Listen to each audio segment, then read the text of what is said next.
Sejam bem-vindos ao nosso canal. Nós queremos pedir a todos vocês, se possível, se inscrevam no nosso canal e nos ajude a crescer. Também não esqueça de deixar ao final o seu like, se gostou ou não gostou do nosso estudo.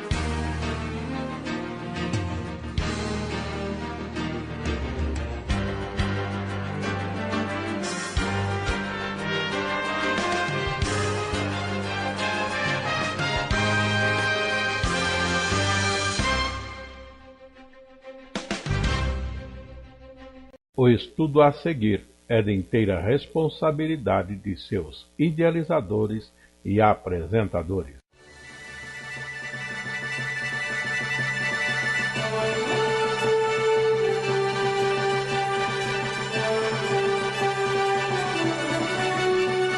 Dentro da série Personagens Bíblicos, vamos estar fazendo hoje com o pastor Afonso Chaves um estudo geral dos reis de Israel.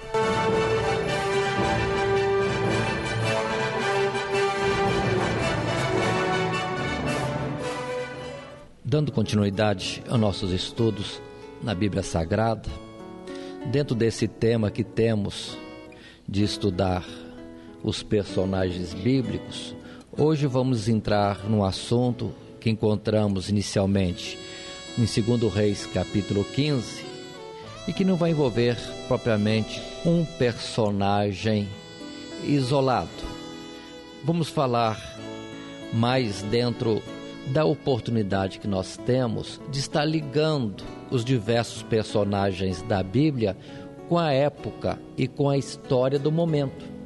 E aqui temos detalhes importantes da história do povo de Israel que depois poderão trazer para nós melhor compreensão do que estava sucedendo com os diversos personagens bíblicos.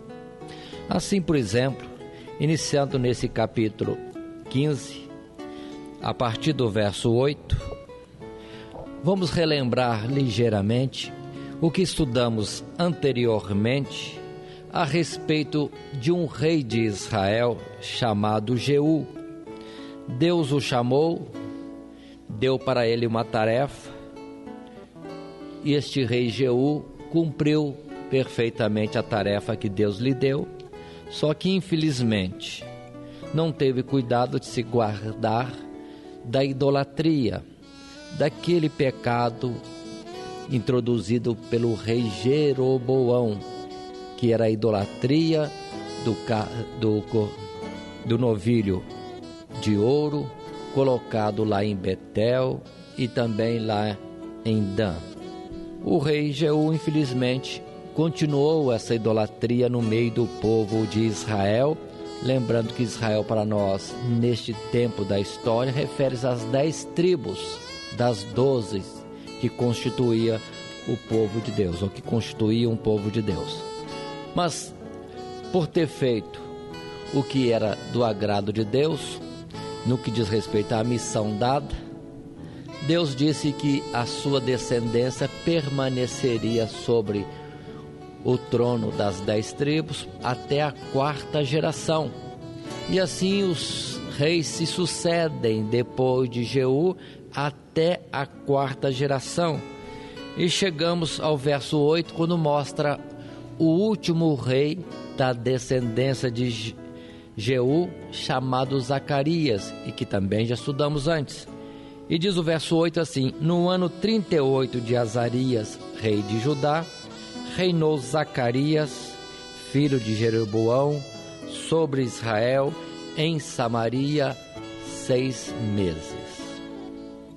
Aqui, vamos ter o início do nosso assunto.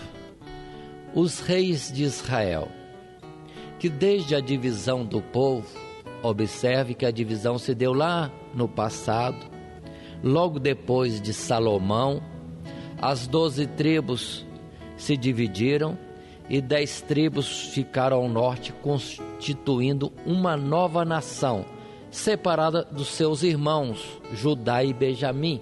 Mas infelizmente se separaram também de Deus e do culto a Deus que se realizava em Jerusalém e no templo que estava em Jerusalém, sobre o que a lei já determinava, que o culto a Deus tinha que ser em Jerusalém.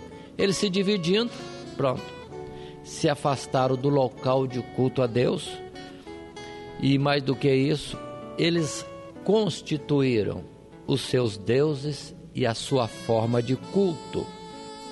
E assim os reis lá nessas 10 tribos, em Israel como agora se chama, com capital agora também em Samaria, vão se sucedendo, mas é uma desordem. Observe que até agora o rei menos ruim foi Jeú, que pelo menos cumpriu uma coisa que Deus lhe deu como tarefa, mas quanto à idolatria não se guardou e seguiu a idolatria.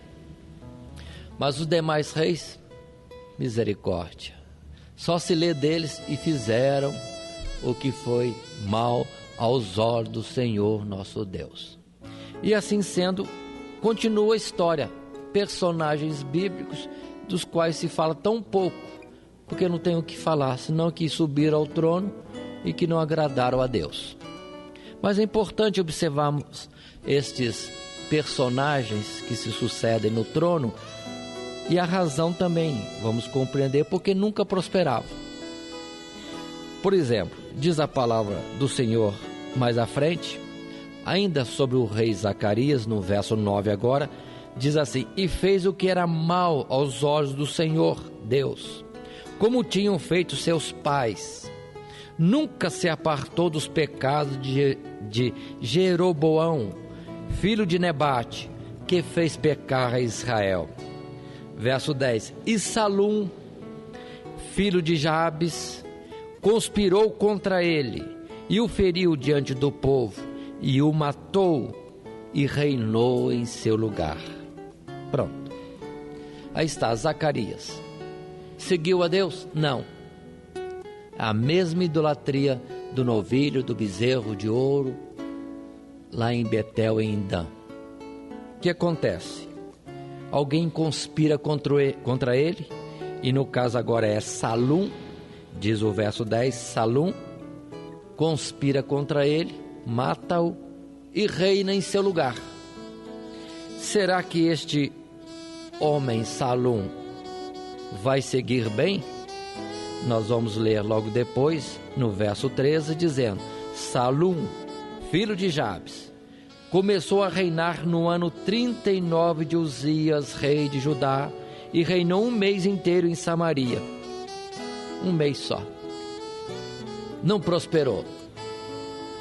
Aqui não diz a respeito dele que ele não fez o que agradava a Deus ou fez o que não agradava a Deus. Não deu nem tempo.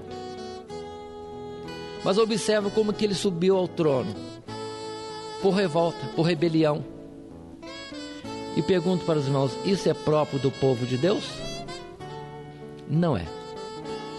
Quanto à palavra do Senhor, a ordem é uma só. Tem honra às autoridades. Diz a palavra honrar o rei. Diz a palavra temer as autoridades constituídas, porque são constituídas por Deus. Mas aqui ninguém está perguntando se o que está é constituído por Deus e se ele subindo ao trono, ele está no plano de Deus. É uma conspiração de um contra o outro, para que venham a ter posição elevada. Irmãos, isso é no meio do povo de Deus. E não é muito diferente de hoje, que muitas vezes as pessoas têm pretensão de subir em posições, esquecendo que na obra de Deus, no reino de Deus, não é assim. Porque aquele que quiser ser o maior deve servir a todos. É inverso. Interessante que a tendência do mundo, que é essa mesma de revoltas, revolta política, revolta de ideais, de princípios, tanta coisa a mais, justamente para que quem venha a liderar seja outro e não aquela corrente ou aqueles que vinham presidindo ou governando o povo. E no meio do povo de Deus, onde isso não devia existir, existe. O que está colocado na posição sempre é combatido para que outros tenham oportunidade de subir. Mas se lembrarmos da ordem de Deus dita no passado, e que dizia bem claro que sobre o povo de Deus estaria reinando aquele a quem Deus constituísse, e não aquele que por alguma forma subisse à posição de governo ou tivesse alguma vantagem. Não. E assim vemos Salum, 1 mês e já é deposto. Porque diz o verso 14, porque Manaém, filho de Gade, subiu de Tirza e veio a Samaria e feriu a Salum, filho de Jabes, em Samaria, e o matou e reinou em seu lugar. Pronto. Esta história que nós estamos lendo é história do povo de Deus. Se nós não vigiarmos, a tendência nossa é a mesma, porque somos feitos de carne e osso. E a natureza carnal não é submissa a Deus. Temos que lutar contra ela, dominá-la e deixá-la seguir debaixo das rédeas do Senhor.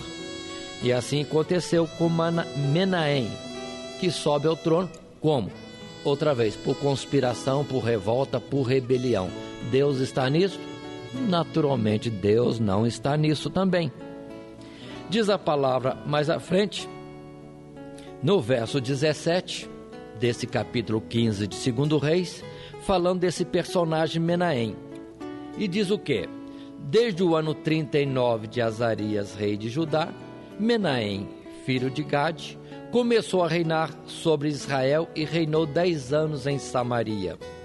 E fez, diz o verso 18, o que era mal aos olhos do Senhor Deus.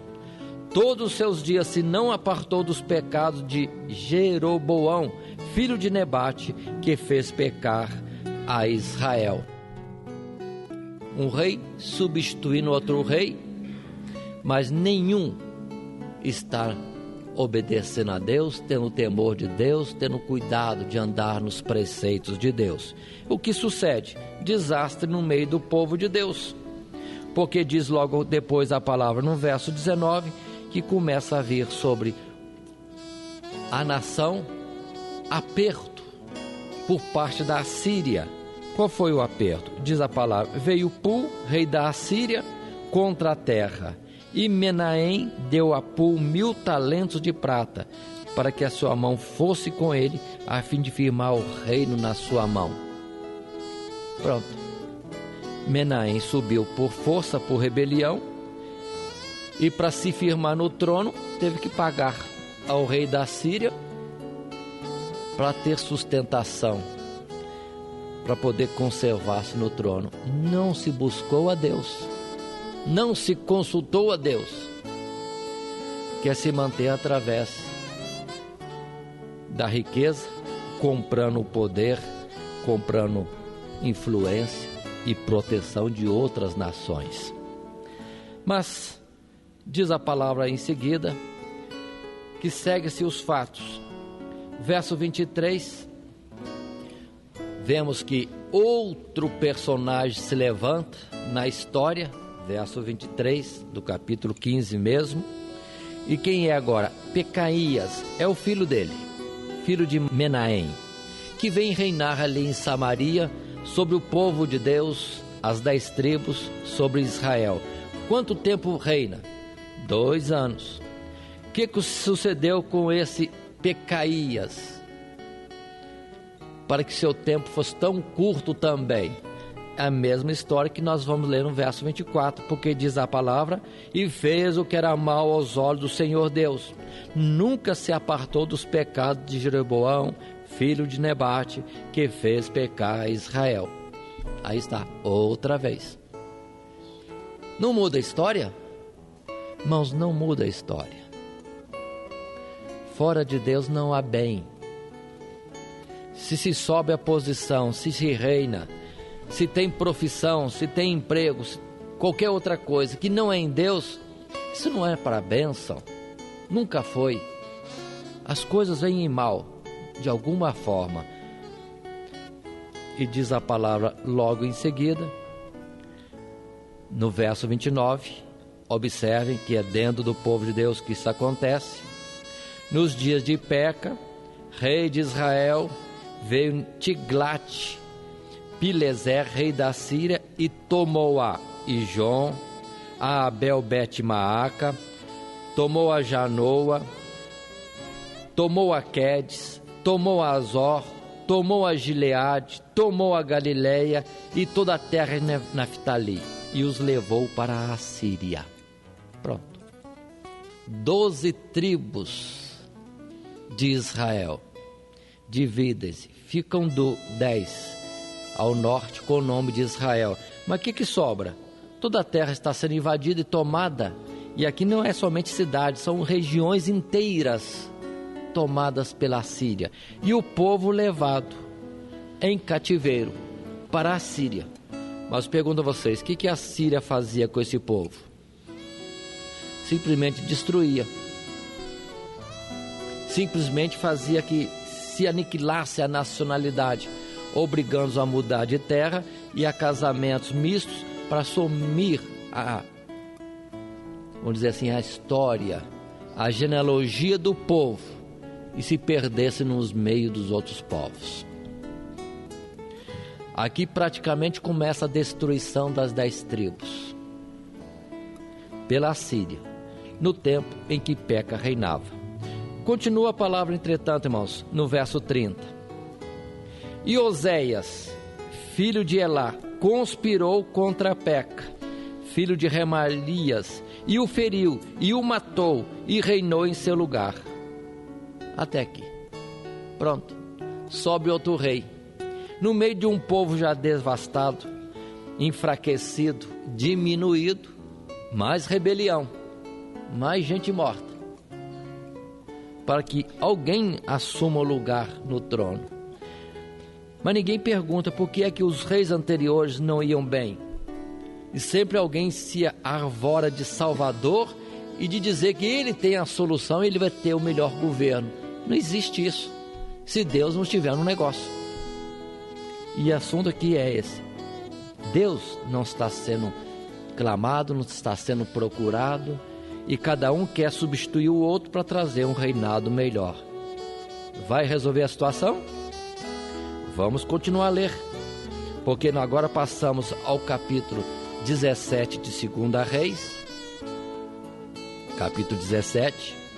Por que é que nós soltamos do capítulo 15 para 17? Porque a história de Reis reveza as narrativas da nação de Israel com narrativas da nação de Judá. E no capítulo 16 vai tratar de Judá. Mas nós estamos seguindo a sequência dos personagens, últimos reis de Israel. Por isso, agora, estando reinando Oséias, vamos para o capítulo 17, no verso 2. Que diz a história de Oséias?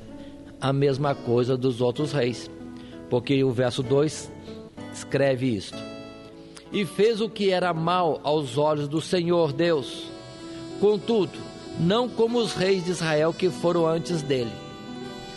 Soube um outro rei, mas não fez o que também agradava a Deus, ainda que não foi tão mal, mas não fez o que era certo. E que sucede? Verso 3: contra ele subiu Salmaneser, rei da Síria, um outro rei da Síria, e Oséias ficou sendo servo dele e pagava-lhe presentes, ou tributo. Observam quanto desastre. Nós estamos falando de Zacarias hoje, temos falado depois de Salum, depois temos falado de Menahem, depois de Pecaías, depois de Peca, e agora um sexto rei, Oséias. Nenhum deles segue a Deus. Mas por quê? Porque todos estão subindo ao trono por rebelião, e ninguém tem direção de Deus, ninguém consulta a Deus, e todo mundo quer apresentar a solução de uma nação destruída, mas sem Deus. Por isso que diz o Salmo de uma forma bem clara: se Deus não edificar a cidade, em vão trabalham os que a edificam. Se Deus não governar, não abençoar a nação, não adianta o partido político, nem formas de governo, se Deus não abençoar. Não adianta. Por isso que o mundo vai desse jeito, irmãos. São várias formas de governo que os homens inventam, vários partidos apresentam as suas ideias, mas o mundo vai de mal a pior, porque não se questiona Deus. Os homens continuam governando, querendo resolver o problema do mundo, como se Deus não existisse. Por isso que no outro salmo diz bem claro, que os ímpios dizem, não há Deus, e vivem como se a solução estivesse na mão deles, e não está. Pois bem, no capítulo 17, vamos encontrar agora Oséias, sendo o último rei das 10 tribos, e por fim, infelizmente, das 12 tribos de Israel, estas 10 vão simplesmente desaparecer, deixar de existir pela destruição provocada pela Assíria. Porque diz a palavra que nós estamos lendo aqui no verso 5, agora, diz a palavra, porque o rei da Síria subiu por toda a terra e veio até Samaria, a capital, e a cercou 3 anos. E no ano 9 de Oséias, o rei da Síria tomou a Samaria e transportou a Israel para a Síria, e fê-los habitar em Ala e em Abor, junto ao rio Gozã e na cidade dos Medos. Pronto. Já tinha havido antes, bem antes, no tempo do rei Peca, uma invasão da Síria por muitas regiões das 10 tribos e levou todo aquele povo daquelas regiões e misturou-os no meio dos povos. Agora vem outro rei da Síria, leva o restante de Israel, todinho. Espalhou-os lá pela Síria, espalhou-os mais longe ainda no reino da Média, depois de Babilônia. Tão longe assim. E a terra, vamos dizer assim, ficou vazia. Mas houve uma outra providência ainda deste rei da Assíria, porque diz a palavra que fez vir para ali muita gente diferente, que não era do povo de Deus. E isso nós vamos encontrar mais à frente ainda, nesse capítulo 17, no verso 24, quando diz a palavra, e o rei da Síria trouxe gente de Babel, e de Cuta, e de Ava, e de Ramate, e de Serfavaim, e os fez habitar nas cidades de Samaria, em lugar dos filhos de Israel, e tomaram a Samaria herança, e habitaram nas suas cidades. Pronto. Onde está o povo de Israel? 10 tribos? Onde estão as 10 tribos? Sumiram, desapareceram. E o terreno, o território que eles ocupavam, veio a ser ocupado por povos misturados, totalmente diferentes. Gente de Babilônia, gente da Síria, gente de vários lugares. Povos misturados e vieram para ali. E observem que a Síria teve esta atuação. A Síria agia com esta forma inteligente para aniquilar uma nação e não tinha preocupação de destruir totalmente. Simplesmente misturava os povos. Aí não se levantava ninguém, porque não tinha ninguém líder, não tinha nação definida, não tinha costume definido, não tinha língua definida, não tinha religião definida. E com isso, sumia a nacionalidade. E com isso sumiu a nação de Israel. Irmãos, olha a gravidade do pecado. Voltando um pouquinho nesse mesmo capítulo 17, a partir do verso 7, o servo de Deus que registrou para nós esta história, desses fatos e desses personagens, ele diz que assim sucedeu a destruição da nação de Israel, ainda que era povo de Deus, ainda que eram 10 das 12 tribos, por causa de quê? Por causa dos pecados. Observe que nisso podemos destacar, conforme Paulo destacou em Romanos capítulo 7, que o pecado é algo gravíssimo. Se permanecer no pecado, a destruição é certa, tanto de uma pessoa, como de uma família, como de uma tribo, como de uma nação. o pecado destrói. E diz a palavra em outro lugar, destrói grandemente. Assim, a partir do verso 7, o escritor deixou registrado: e sucedeu assim, por os filhos de Israel pecarem contra o Senhor seu Deus, que os fizera subir da terra do Egito, de debaixo da mão de Faraó, rei do Egito, e temeram aos outros deuses, e andaram nos estatutos das nações que o Senhor Deus lançara fora de diante dos filhos de Israel, e nos costumes dos reis de Israel. Qual foi o pecado? Qual foi a causa da destruição da nação inteira?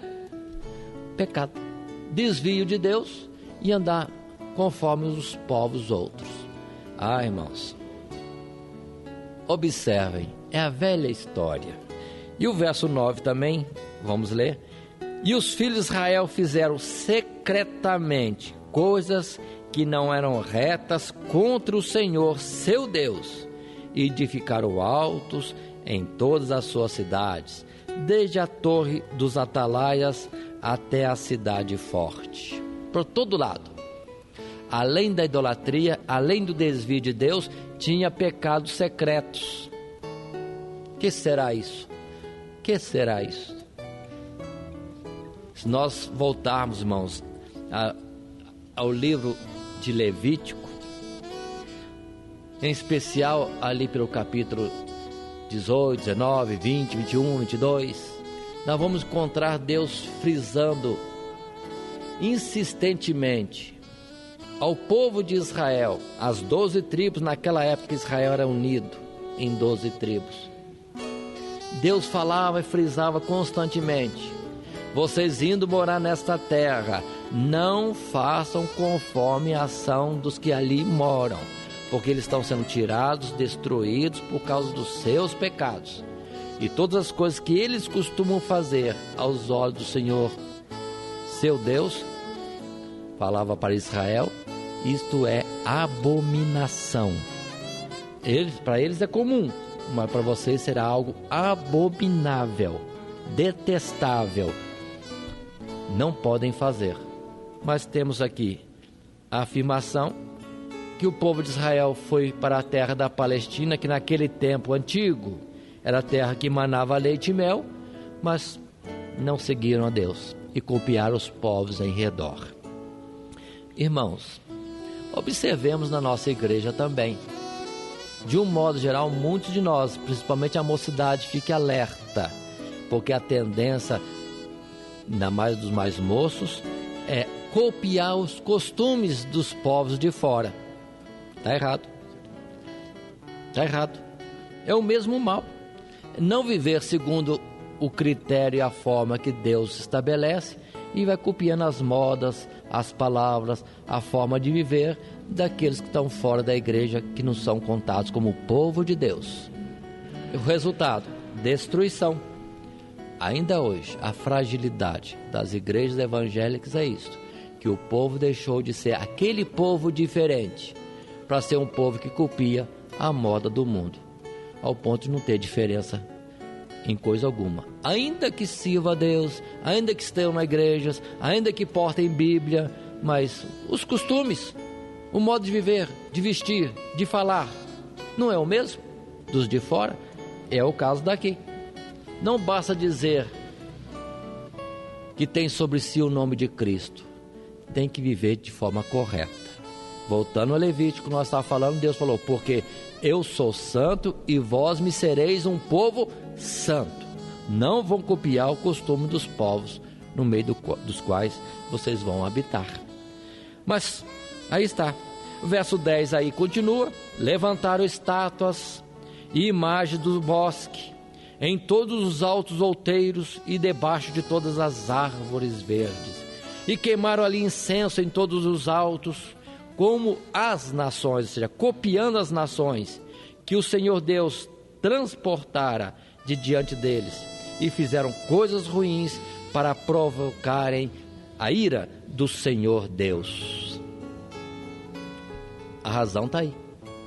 Irmãos, uma coisa é pecar contra Deus, falhar contra Deus, será como um tropeço, mas persistir nisto é afrontar a Deus. É por causa disso. Deus é misericordioso, porque os séculos estão passando. Não é uma coisa repentina.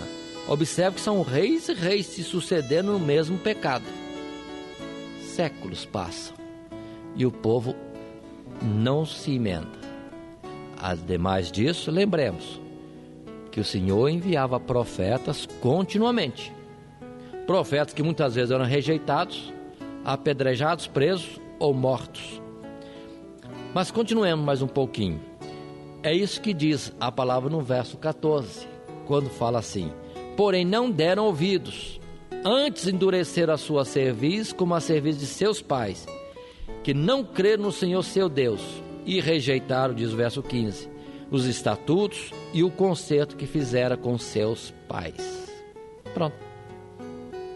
Verso 17 mostra outro pecado, aonde desceram na sua transgressão a Deus. Verso 17: também fizeram passar pelo fogo a seus filhos e suas filhas, e deram-se às adivinhações, e criam em agouros, e venderam-se para fazer o que era mal aos olhos do Senhor Deus, para o provocarem a ira. Então não é um pecado ocasional, é pecado mesmo que era como provocação, zombaria do próprio Deus. Por isso que diz também no Novo Testamento, né, que para nós não nos enganarmos, Deus não se deixa zombar. Aquilo que o homem semear, isso mesmo ele vai colher. O que ele plantar, ele colhe. E assim foi com toda a nação de Israel. Bom, irmãos, só lembrando que estas coisas já tinham sido avisadas pelos profetas. E eu queria relembrar outra vez a palavra que está lá em Amós. Vamos abrir Amós um pouquinho, deixando aberto aqui no capítulo 17, segundo Reis. Vamos procurar o livro do profeta Amós e atentar para aquilo que Amós veio a dizer no seu tempo e nas suas profecias. No capítulo 4, desde o primeiro verso, irmãos, o profeta Amós apontava para o povo de Israel, as 10 tribos, os seus pecados. Observe bem as expressões. Ouvi esta palavra, vós, vacas de Bazã, que estáis no monte de Samaria, que oprimis os pobres, que quebrantais os necessitados, que dizeis a seus senhores, dai cá e bebamos. Ou seja, havia opressão no meio do povo e um desrespeito aos senhores, aos de posição. Verso 2 diz: jurou o Senhor Jeová pela sua santidade, que dias estão para vir sobre vós, em que vos levarão com anzóis, e a vossos descendentes com anzóis de pesca, e saireis pelas brechas, uma após outra, e vos lançareis para Hermon, diz o Senhor Deus. Aí está, Deus avisou que seriam arrastados como que com anzóis e levados para longe. Verso 4: vinde a Betel e transgredi, a Gigal e multiplicai as transgressões, e a cada manhã trazei os vossos sacrifícios, e de 3 em 3 dias os vossos dízimos. Verso 5: ofereceis sacrifício de louvores do que é levedado, e apregoais sacrifícios voluntários, e publicais, porque disso gostais, ó filhos de Israel, diz o Senhor Jeová. Paremos, que é importante explicarmos isso aqui. O povo não deixava de ser religioso, irmãos. Religiosidade, talvez nota 10. Mas santidade, andar na vontade de Deus, irmãos, precisamos ter cuidado. Por isso que Jesus disse, naquele dia muitos dirão, né, Senhor, Senhor. E Ele vai dizer, não vos conheço. Mas Senhor, no teu nome. Se usássemos essa expressão aqui, do que era o costume debaixo do tempo da lei, eles poderiam dizer, mas Senhor, fazemos sacrifícios. Senhor, nós damos dízimos. Senhor, nós cantamos louvores na tua casa. Senhor, tanta coisa. E Deus, vocês gostam disso? Vai fazer a minha vontade? Não. Por isso que Jesus vai completar aquela palavra que nós estávamos dizendo assim: apartai-vos de mim, vós que praticais a iniquidade. É religioso, nota 10, mas na iniquidade também tem uma nota alta. Deus não aceita. Irmão, serviço religioso, sinceridade religiosa, sem fidelidade a Deus, não adianta. Não adianta. É reprovado. Por isso que o Senhor disse: quem é seu irmão? Quem é sua mãe? Quem é seu pai? Aqueles que ouvem a palavra de Deus e a põem em prática. Precisamos ter esse cuidado. Mas é Amós falando. E dessa forma parece que Deus até escarnece dele, né? Vocês gostam de religiosidade? Isso, continua sendo religioso. Aí Deus diz mais no verso 6: por isso também vos dei limpeza de dentes em todas as vossas cidades. O que quer dizer isso? Limpeza de dentes. Falta do que comer. Não ia sujar a boca nem os dentes, porque não teria o que comer. Fome. E termina o verso 6, dizendo ainda a palavra: contudo, não vos convertestes a mim, diz o Senhor. Depois vem o verso 7, verso 8, com outras repreensões e castigos de Deus sobre o povo de Israel, as 10 tribos. Mas termina o verso 8 com essa expressão: contudo, não vos convertestes a mim, diz o Senhor Deus. Observe, irmãos, que o que sucedeu com o povo de Israel, Deus já vinha avisando pelos profetas, de muitas formas, e sempre Deus termina a fase do castigo dizendo: olha, estou repreendendo vocês para se converterem, mas vocês não se arrependem, não se convertem a mim. Depois vem o verso 9: feri-vos com queimadura e com ferrugem, ou seja, o dano na plantação.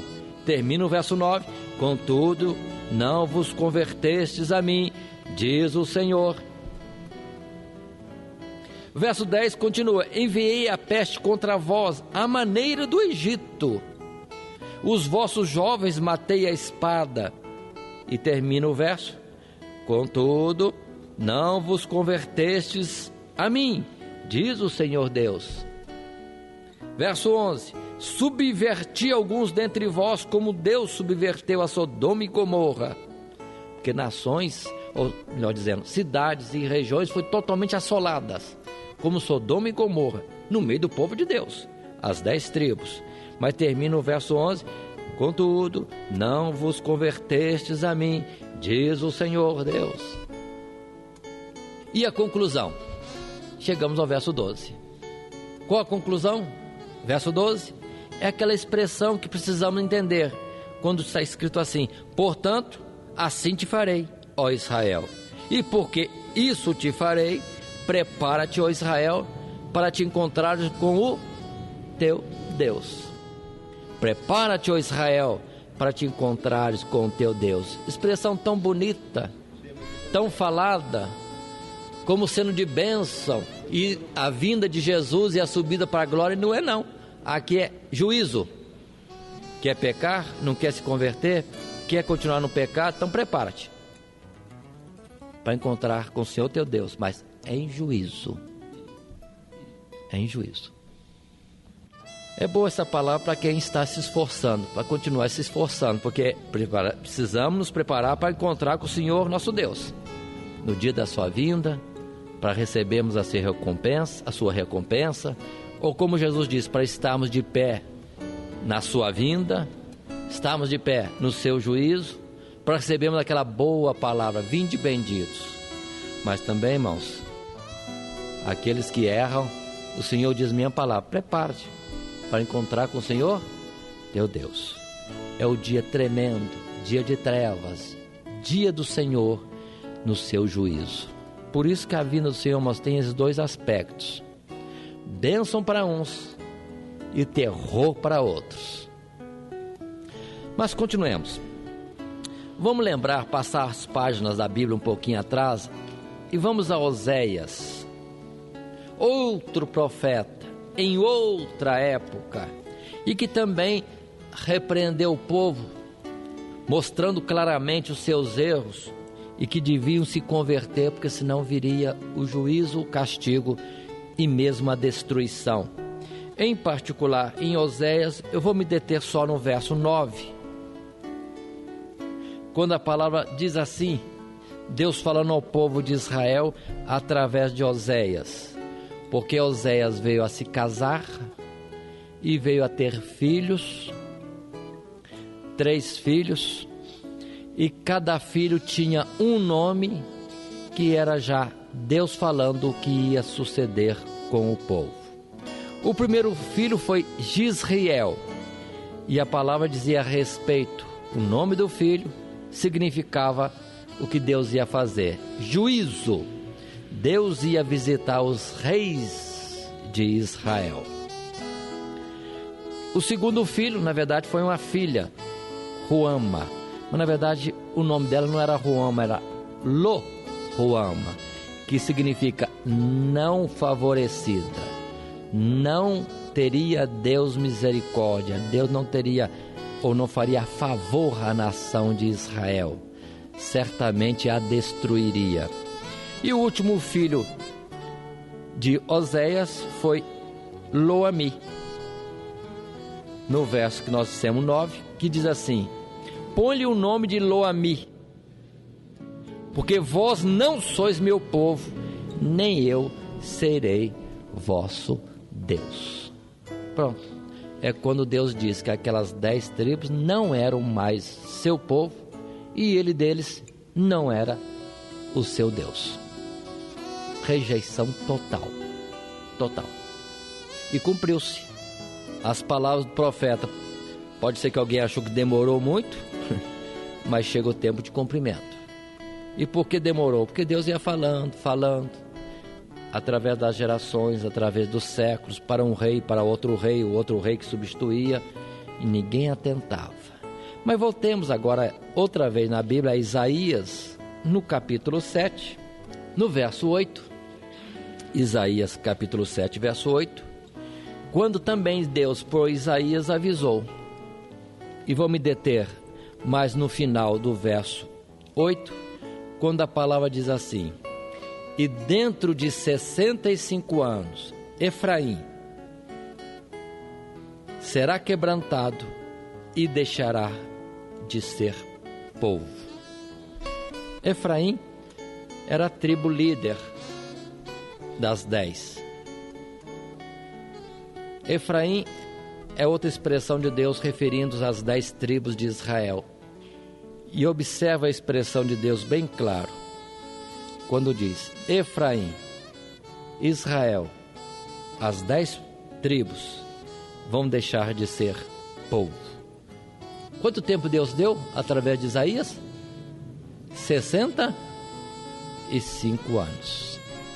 65 anos. Não houve arrependimento, não houve conversão, ainda que os castigos eram sempre repetidos. Mas o povo não se corrigiu e a destruição foi total do povo de Deus. Irmãos, entendamos isso. Deus é bom.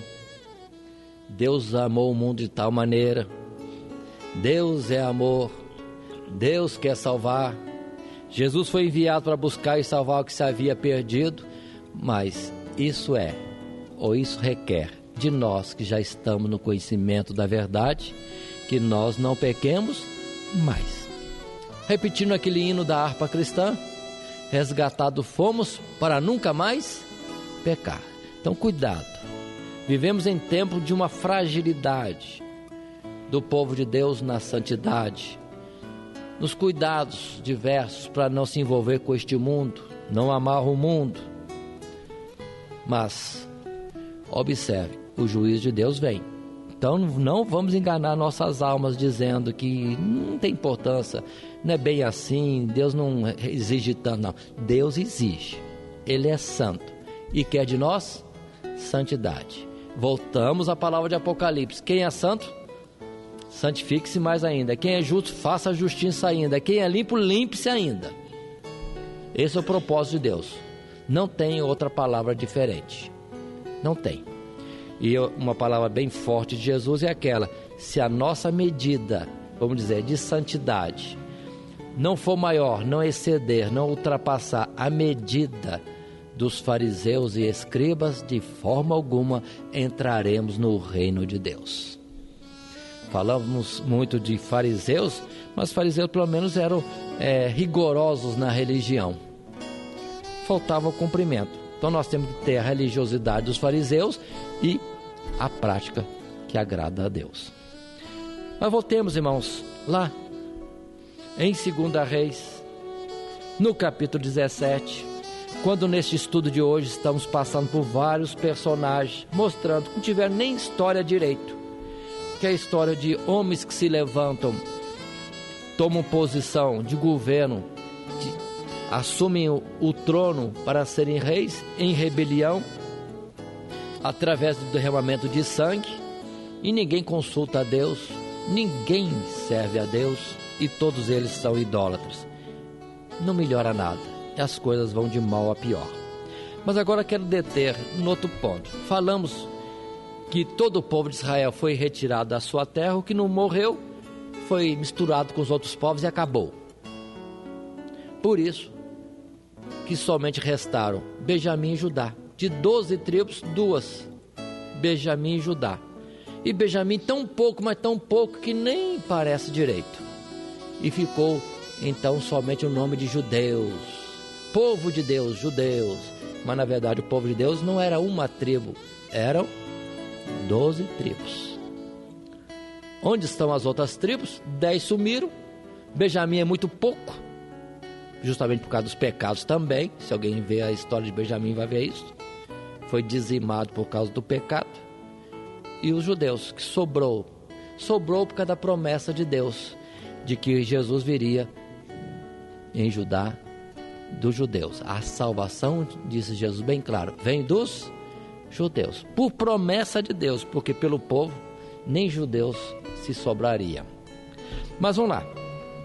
Agora quero deter no outro particular que mostra para nós, explica para nós o que sucede depois. Se o povo de Israel das 10 tribos, se os que não morreram nas guerras foram espalhados pelo mundo e sumiram, entretanto, para aquela terra de Israel, para aquele lugar, região da capital de Samaria, foram trazidos outros povos longe, Babilônia, povos da Síria, e este povo passa a ocupar agora aquela terra, porque o rei da Síria fez isto. Mas observe o seguinte, queremos salientar agora o verso 25. Na terra do povo de Deus, quem habita não é tido como povo de Deus. Caldeus, sírios, nunca foram.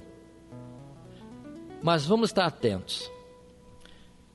Verso 25 diz assim: e sucedeu que no princípio da sua habitação ali, não temeram o Senhor Deus.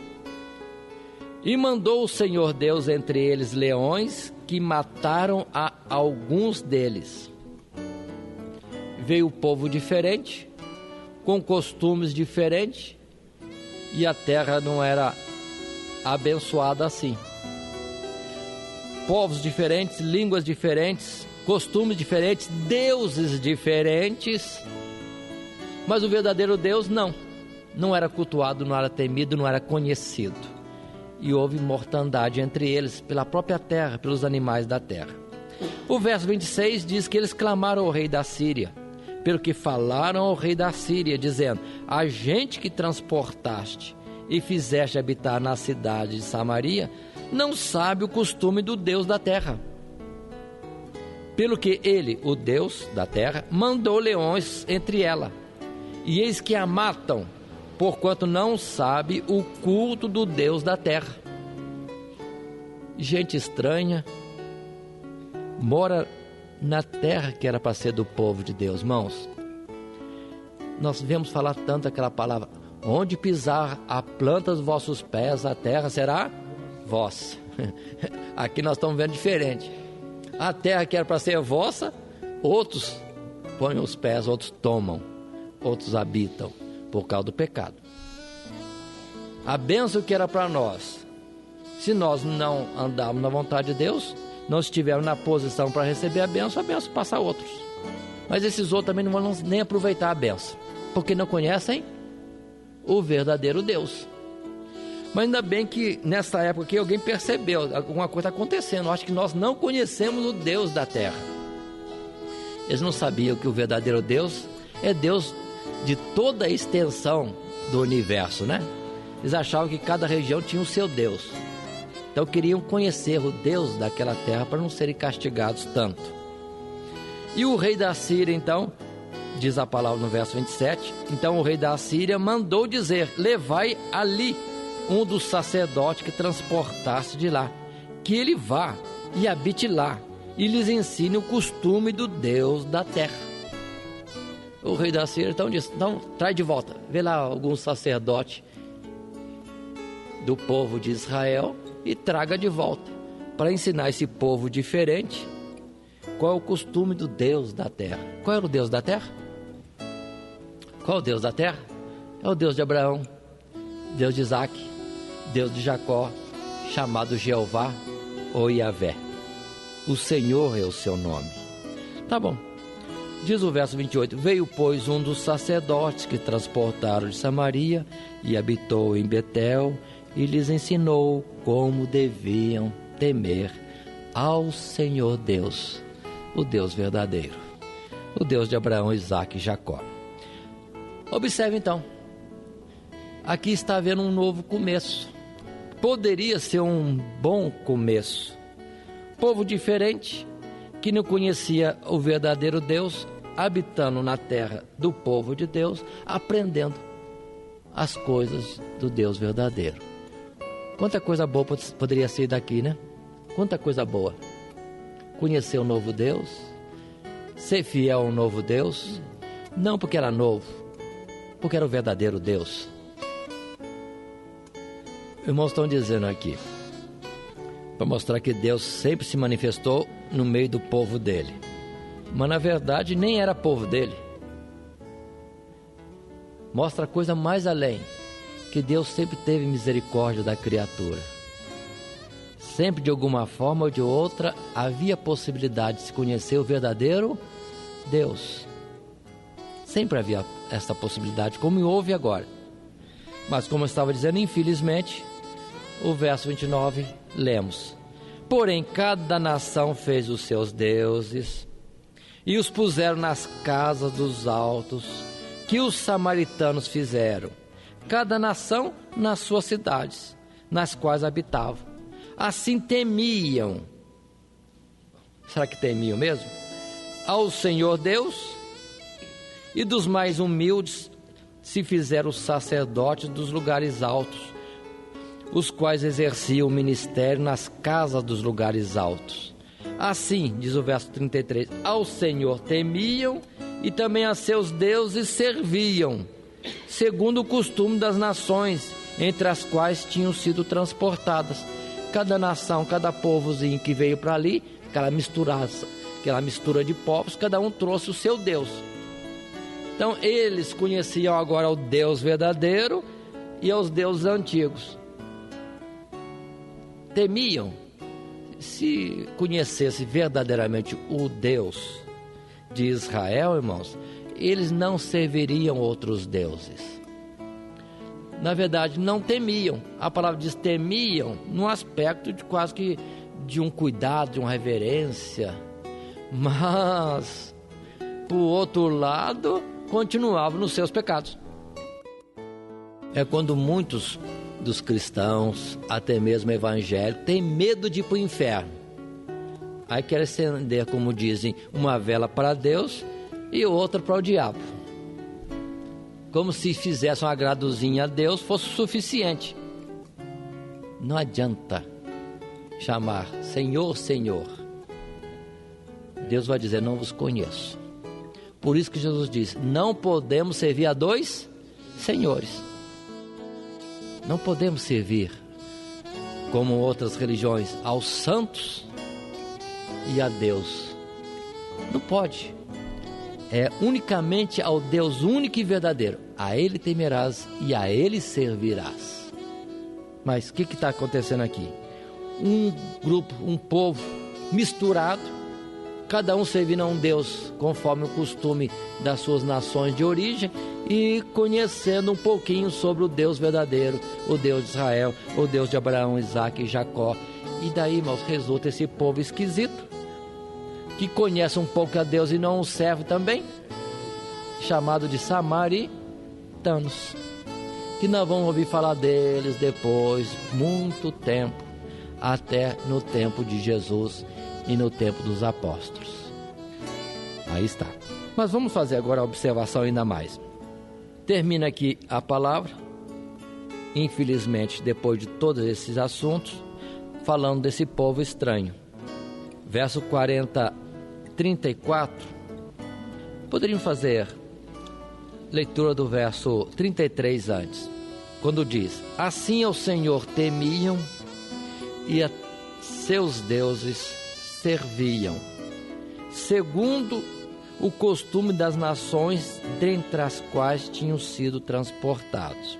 Verso 34, até o dia de hoje faz segundo os primeiros costumes, não teme ao Senhor Deus, nem faz segundo os seus estatutos, e segundo as suas ordenanças, e segundo a lei, e segundo o mandamento que o Senhor ordenou aos filhos de Jacó, a quem deu ordem, ou a quem deu o nome de Israel. Porém eles não ouviram, diz o verso 40, porém eles não ouviram, antes fizeram segundo o seu primeiro costume. E o 41, assim essas nações temiam ao Senhor e serviam as suas imagens de escultura, como fizeram seus pais, assim também fizeram também seus filhos, e os filhos de seus filhos, até o dia de hoje. Tiveram a oportunidade de substituírem as 10 tribos de Israel, porque conheceram a Deus, era só servir a Deus agora, mas conhecendo a Deus não serviram, não foram obedientes. Resultado, temos um povo ali, junto dos judeus, na terra que era para o povo de Deus, conhecendo um pouquinho a Deus, mas andando nos seus costumes. Irmãos, agora podemos falar dos samaritanos. Quem são então os samaritanos? É justamente esse povo habitando nessa região. Vamos abrir a palavra, irmãos, podem abrir lá em Isaías capítulo 9. Observe que em profecia a palavra falou dessa região e desse povo. Quando a palavra diz assim, verso 1: mas a terra que foi angustiada não será entenebrecida. Ele envelheceu nos primeiros tempos a terra de Zebulon e a terra de Naftali, mas nos últimos a enobreceu junto ao caminho do mar, além do Jordão, a Galileia dos gentios. Vamos explicar essa palavra, esse versículo primeiro. Observe que a região aqui era chamada também de Galileia dos gentios. A terra era do povo de Deus, mas quem habitava lá não era povo de Deus, eram gentios, povos estranhos, em mistura deles ainda. Estava ali naquela terra. Por isso que diz a palavra aqui que ela foi envelhecida. Observaram bem? Ou seja, foi tornada vil. Foi angustiada, também diz a palavra, a respeito daquela terra. Terra envolvida de trevas, angustiada, entenebrecida, envelhecida. Que região tremenda foi essa? Mas observe que, entretanto, que esse verso primeiro está falando que uma terra tão miserável assim, ou amaldiçoada, seria abençoada. Seria abençoada. Verso 2: o povo que andava em trevas viu uma grande luz, e sobre os que habitavam na região da sombra de morte, resplandeceu a luz. Pergunta, por que isso? Naquela região tão terrível, tão terrível, como diz aqui o verso 1, foi dali que Jesus saiu para o seu ministério. A luz refere-se a Jesus, que veio para um povo tão miserável, tão confuso, tão desviado. Mas Jesus nasceu aonde? Nazaré da Galileia. Por isso que a palavra de Isaías já diz: terra vil, terra envolvida de trevas, terra angustiada, mas ali vem a luz. É a mesma palavra que nós encontramos também em Mateus capítulo 4, verso 15, quando Jesus começou o seu ministério, fala desta luz que apareceu em meio às trevas daquela região da Galileia. Mas, irmãos, mais um pouquinho, se nós abrirmos no Evangelho de João, no capítulo 1, o verso 45 e 46, nós vamos encontrar neste texto Jesus chamando e ajuntando os primeiros discípulos, de onde também saíram os primeiros apóstolos. E é interessante observarmos este fato. No verso 45, quando Filipe, que já tinha encontrado Jesus, achou Natanael, diz o verso, Filipe achou Natanael e disse-lhe: havemos achado aquele de quem Moisés escreveu na lei e de quem escreveram os profetas, Jesus de Nazaré, filho de José. Filipe está todo animado, falando de Jesus para Natanael. Mas observe como que Natanael responde no verso 46. Disse-lhe Natanael: pode vir alguma coisa boa de Nazaré? Pode vir alguma coisa boa de Nazaré? Aqui a gente entende. Por que falasse assim? Porque aquela região era região, território do povo de Deus, mas habitado por gente totalmente envolvida em trevas, angustiada. Um povo em sombra de morte. Aí Natanael diz: dali que vem esse Messias, não pode vir coisa boa de lá. Felizmente que Filipe respondeu: vem e vê. Vem e vê. Era o jeito, vem e vê. Mas continuando, irmãos, é por causa disso também que entre os judeus houve razões, não vou dizer razões, deixa eu mudar a palavra, houve pretexto para o povo não aceitar Jesus, porque Jesus era tido como sendo nazareno, Jesus o Nazareno, Jesus de Nazaré, e Nazaré era da Galileia, Jesus era galileu, mas Jesus não era galileu de nascimento, porque Jesus tinha nascido em Belém de Judá, mas para confusão do povo e ficar obscuro as coisas de Deus e só chegar-se ao Senhor aqueles que dão crédito e atenção à sua palavra, parece que Jesus nasceu em Nazaré, era nazareno, era galileu, sim, de criação, porque foi criado lá, mas nasceu em Belém de Judá. Mas no capítulo 7 de João, nós encontramos no verso 41 uma expressão assim. Vou ler o 40 antes.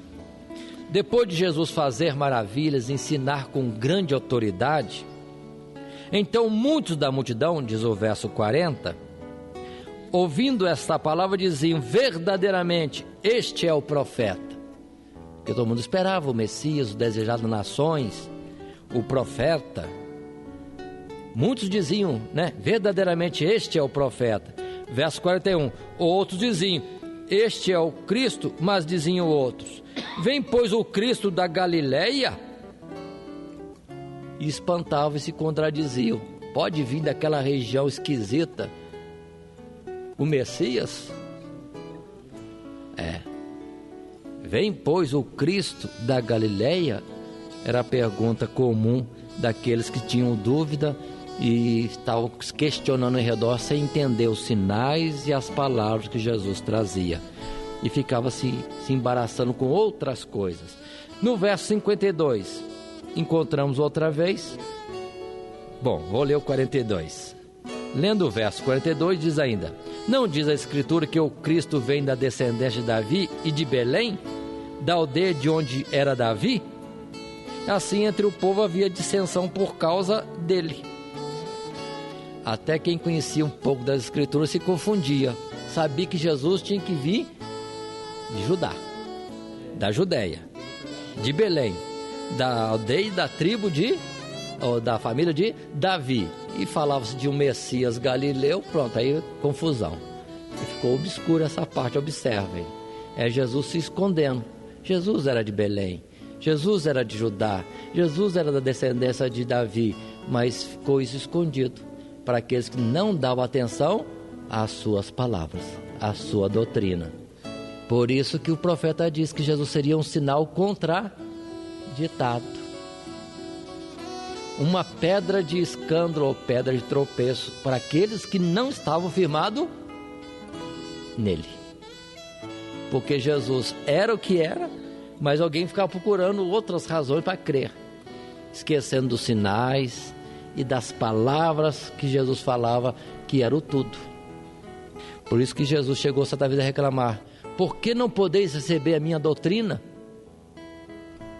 Ficava em pequenas questões laterais e descriam de Jesus, como esse caso, para a confusão deles, porque não tinham primeiramente o cuidado de estar atento à palavra de Deus, que era palavras de verdade, palavras de vida.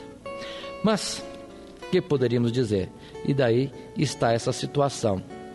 Jesus não sendo aceito, porque era conhecido como sendo de Nazaré, sendo Jesus o Nazareno, o Galileu.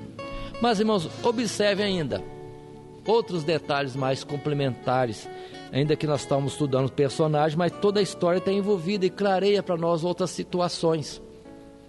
Quando se fala dos samaritanos, nós conhecemos bem aquela expressão de João capítulo 4, verso 9, quando Jesus estava junto ao poço, na cidade de Sicar, que era ali entre os samaritanos, na região ali da Galiléia dos gentios, essa região, como repetindo outra vez, terra do povo de Deus, mas habitado por gente estranha. É que Jesus está falando com aquela mulher samaritana, e a mulher se espanta, como que ele, sendo judeu, falava, entrava em diálogo com ela, mulher samaritana, porque os judeus não falam com os samaritanos, ainda mais um judeu falar com uma mulher, e mulher samaritana. Foi o espanto. Havia essa separação de povos. Os judeus não aceitavam os samaritanos. Mas observe que antes os samaritanos aproveitavam-se alguns, como essa mulher samaritana. Observe que o ensino dado por aquele sacerdote levita do povo de Deus ao povo estranho que estava habitando naquela terra foi válido. Se eles misturaram os cultos e serviam a Deus ou conheciam a Deus e aos outros ídolos, tinha alguém que pelo menos segurou alguma palavra que foi tábua de salvação, como essa mulher samaritana, porque ela diz: sabemos que veio o Messias, e quando ele vier, vai nos dizer toda a verdade. Porque o samaritano dizia que para cultuar a Deus tinha que ser lá no monte de Samaria, e os judeus tinham que ser em Jerusalém, e ficava essa briga. Mas a mulher pelo menos aprendeu isso, que quando vier o Messias, não vai ter dúvida. Uma palavra simples, irmão, simples. Era aquilo que segurava aquela mulher samaritana errada, ela estava errada, vida social errada, tudo errado. Mas ela estava segura numa palavra: quando vier o Messias, ele vai dizer-nos a verdade. Foi tão fácil para Jesus falar para aquela mulher, né? Eu sou o que falo contigo. Pronto, e a mulher já reconheceu em Jesus todas as coisas. Então observe, irmãos, povo que era para ser povo de Deus, perdeu-se. Povo que não tinha nada de Deus, e mesmo que aprendeu errado, o pouco que pôde segurar das coisas de Deus foi suficiente para a sua salvação. Ainda que, mudando agora para outro texto, nós vamos agora em Lucas capítulo 9, verso 52, nós encontramos um fato que mostrando essa aversão que os judeus tinham com os samaritanos, mas também os samaritanos tinham aversão para os judeus. porque os judeus iam para Jerusalém cultuar a Deus e os samaritanos entendiam que o Deus que salvava era lá mesmo em Samaria. E encontramos esse fato simples, uma narrativa simples, quando diz assim, verso 52, e mandou Jesus mensageiros diante da sua face, e indo eles entraram numa aldeia de samaritanos para lhe prepararem pousada, mas não o receberam, porque o seu aspecto era como de quem ia a Jerusalém. Jesus, andando por aquela região, passou por uma aldeia onde queria pousar. Os samaritanos o receberam? Por quê? Porque viram nele alguém que estava com aspecto que era judeu, que ia cultuar a Deus em Jerusalém. Não o receberam. É interessante vermos a reação dos apóstolos, quando diz no verso 54, e os discípulos, Tiago e João em especial, vendo isso disseram, Senhor, referindo-se a Jesus, queres que digamos que desça fogo do céu e os consuma, como Elias também fez? Não receberam Jesus, então Tiago e João estavam querendo já fazer descer fogo do céu para acabar com a aldeia. Mas no verso seguinte, 55, voltando-se, porém, Jesus repreendeu-os e disse, vós não sabeis de que espírito sois, porque o Filho do Homem não veio para destruir as almas dos homens, mas para salvá-las. E foram para outra aldeia. Havia samaritanos também, firmes na sua religiosidade, e rejeitaram o Salvador. Existe de tudo, irmãos. Então Deus, observe, no meio dessa confusão toda, Deus continua seu ato, estranho o ato, a sua obra, estranha a obra, mas a obra é de salvação. Quem dá atenção às suas palavras? Porque assim mesmo como vemos esses rejeitando a Jesus, vemos também em outras situações, como em Lucas 17, daqueles 10 leprosos que foram curados por Jesus. Onde é que estavam aqueles 10 leprosos? Em Samaria, naquela terra esquisita lá, em Samaria, terra angustiada, terra envolvida de trevas, e Jesus cura os 10, só que dos 10, um só era samaritano, e foi o único que voltou para agradecer a Jesus. Então, mano, não depende da gravidade do pecado, do quanto está desviado ou do quanto está próximo. O importante é ser atento ao Senhor e lhe ser fiel de alguma forma. Pronto, dos 10 leprosos que lá em Samaria receberam a cura, pelo que jeito todos eles foram curados mesmo. 9 eram judeus, não voltaram para agradecer a Jesus, só o samaritano voltou. Então observe aí a questão colocada. E assim compreendemos essa questão dos samaritanos, gente que sabia um pouquinho de Deus e, entretanto, tinha comportamento diferente. Para alguns, esse pequeno conhecimento que tinham foi suficiente para salvar, enquanto outros não aproveitaram esse pouco. Bom, irmãos, o que nós temos estudado nesta noite, ou nesta oportunidade, dentro da sequência do nosso estudo de personagens, nós vimos uma sequência, na verdade, de personagens bíblicos, reis de Israel, a nação das 10 tribos do povo de Deus, que envolveu Zacarias, Salum, Menahem, Pecaías, Peca e Oséias, últimos reis da nação de Israel antes que ela fosse totalmente destruída. Mas qual a história comum desses personagens todos? Todos subiram ao trono indevidamente, sem consultar a Deus, sem terem sido colocados por Deus. E com isso, não trouxeram bem algum ao povo. Antes, todos eles permaneceram de comum nos mesmos pecados da nação de Israel, que servia aos bezerros de ouro e não cultuava ao verdadeiro Deus que os tinha tirado da terra do Egito. E assim termina a nação de Israel, E vamos ter em sequência, nos personagens seguintes, somente a história de personagens agora na terra de Judá, ali com capital em Jerusalém. Que Deus nos abençoe e que vá nos abençoando na sequência dos nossos dias até nós chegarmos ao próximo estudo. Amém, irmãos.